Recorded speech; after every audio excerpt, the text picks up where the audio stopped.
अंधेरा।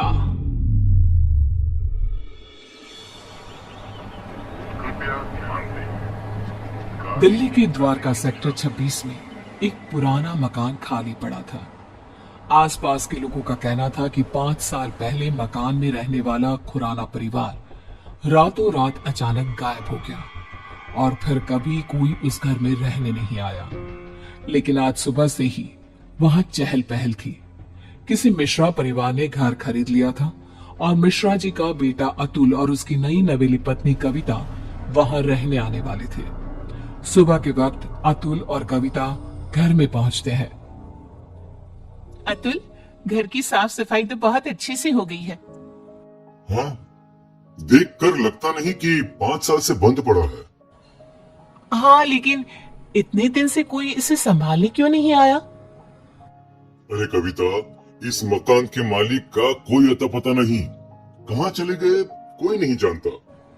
तो फिर आपने घर को किससे खरीदा? मकान मालिक के कोई दूर के रिश्तेदार हैं, बहुत कम पैसों में बेच रहे थे तो मैंने खरीद लिया। जानती हो ना, दिल्ली में जमीनों के भाव कितने हो गए हैं। हाँ, लेकिन कोई गड़बड़ तो नहीं है ना? नहीं बाबा, ऐसा कुछ नहीं है। अतुल बाथरूम में नहाने जाता है और कविता किचन में। तभी उसके हाथ से स्पून गिर जाती है। जैसे ही कविता स्पून उठाने के लिए नीचे झुकती है, उसे किचन की शेल्फ के नीचे किसी की आंखें नजर आती है। कविता चीख कर बाहर की तरफ भाग आती है। अरे कविता, कविता क्या हुआ?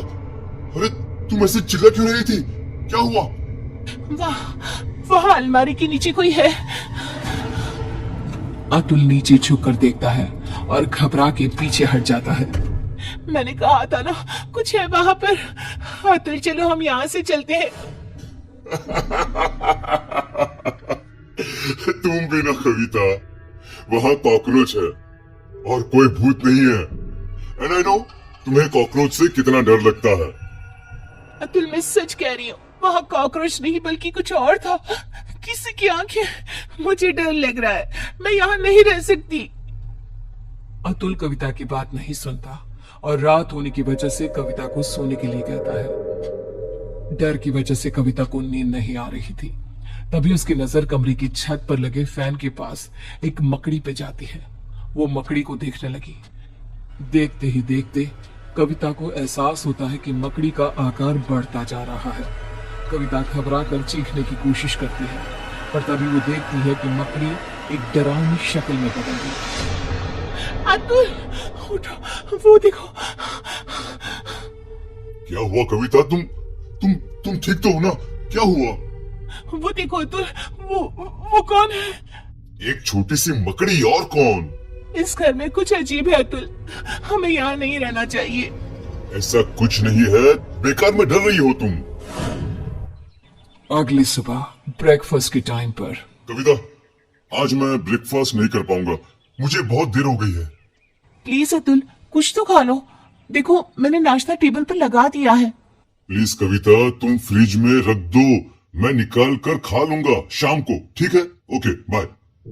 अतुल ऑफिस चला जाता है और कविता किचन में काम करके जैसे ही बाहर निकलती है तो देखती है कि डाइनिंग टेबल पर एक बुजुर्ग औरत और एक आदमी बैठ के ब्रेकफास्ट कर रहे थे। कविता ये देखकर खौफ से भर जाती है। कौन है आप लोग और यहाँ क्या कर रहे हैं? अतुल, बचाओ। क्यों डर रही हो बेटा? मैं इस घर का मालिक हूँ, रंजीत खुराना। और मैं इनकी बीवी रमनदीप खुराना। लेकिन आप लोग तो गायब। मेरा मतलब। किसने कहा? अरे हम तो यही रहते हैं, इसी घर में। वो देखो, हमारे कपड़े, सारा सामान सब तो है। लेकिन बेटा, जब से तुम आई हो ना, हम बड़े खुश हैं। अकेले पड़ गए थे ना।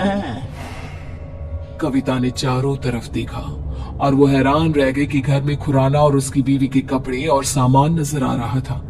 कविता घबराहट की वजह से दरवाजे की तरफ बढ़ती है ताकि वहां से बाहर जा सके। तभी एक यंग औरत उसके सामने आ जाती है। कहाँ जा रही हो? मेरे मम्मी पापा ने कहा ना कि वो अकेले हैं, उनका ख्याल कौन रखेगा? कौन है आप सब? कौन है? जाने दीजिए मुझे। मैं इनकी बेटी हूँ ना, क्या करूँ? मैं तो मरने के बाद इनका ख्याल रख नहीं सकती। अब तुम्हें ही ये काम करना होगा ना। हेल्प, कोई बचाओ मुझे। कविता भागती है और अपने कमरे में जाकर एक कोने में बैठ जाती है। पूरा दिन वो एक जगह बैठी रहती है। शाम को 5 बजे अतुल घर आता है और कविता को ऐसी हालत में देखकर परेशान हो जाता है। क्या बात है? अरे तुम यहाँ ऐसे? तुम्हारी तबीयत खराब है क्या? क्या हुआ? वो अतुल खुराना और उसकी बीवी यहाँ इस घर में। कौन खुराना? कविता, ये क्या बहकी बहकी बातें कर रही हो तुम? इस घर के मालिक अतुल वो यही है, इसी घर में। मैंने उन्हें देखा है और उनकी बेटी भी। तभी कविता ने देखा कि बुजुर्ग औरत, आदमी और उनकी बेटी कविता के ठीक सामने आकर खड़े हो गए। वो देखो अतुल, वो सब यहाँ है, तुम देख रहे हो ना? ओ ये, अरे ये तो मेरे मॉम डैड हैं। इनसे डरने की क्या जरूरत है? चलो अब उठो, डिनर बनाओ सबके लिए। और सुनो, मम्मी पापा को इंसानों का मांस बहुत पसंद है, तो वही पकाना। क्या कहा तुमने? तुम्हारे मम्मी पापा? लेकिन तुम अतुल मिश्रा मेरे पति हो, और ये खुराना, और ये क्या मजाक है? इंसानों का मांस? कौन हो तुम?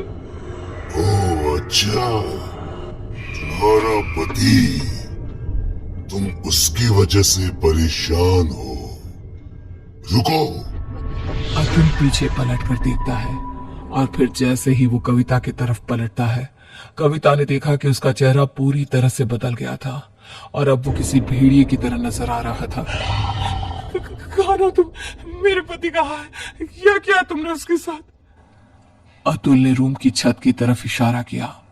कविता ने देखा कि अतुल का शरीर रूम की छत पे चिपका था। वो मर चुका था। अतुल, अतुल को बचाओ। अब कुछ नहीं हो सकता। जानती हो, ऐसे ही उस रात हम सबको मार के छत पे लटका दिया गया था। क्या गलती थी हमारी और मेरे परिवार की? यही इसी फैन के पीछे हमारी डेड बॉडी छुपा दी गई, फॉल सीलिंग करवा के, ताकि किसी को पता ना चले। हम सब यहाँ कैद हैं। लेकिन तुमने मेरे पति को क्यों मारा?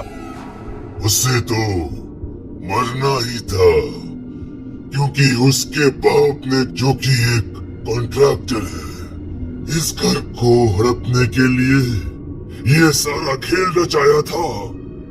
उसकी सजा तो मिलनी ही थी। मुझे जाने दो। मैंने तुम्हारा क्या बिगाड़ा? नहीं, अब तुम हमेशा के लिए यहाँ कैद हो। हमारी भूखी तड़पती आत्मा को संतुष्टि करने के लिए एक जिंदा इंसान का इस घर में होना जरूरी है। और अब से ये काम तुम करोगी। किसी को पता नहीं चलेगा कि तुम कभी यहाँ आई भी थी।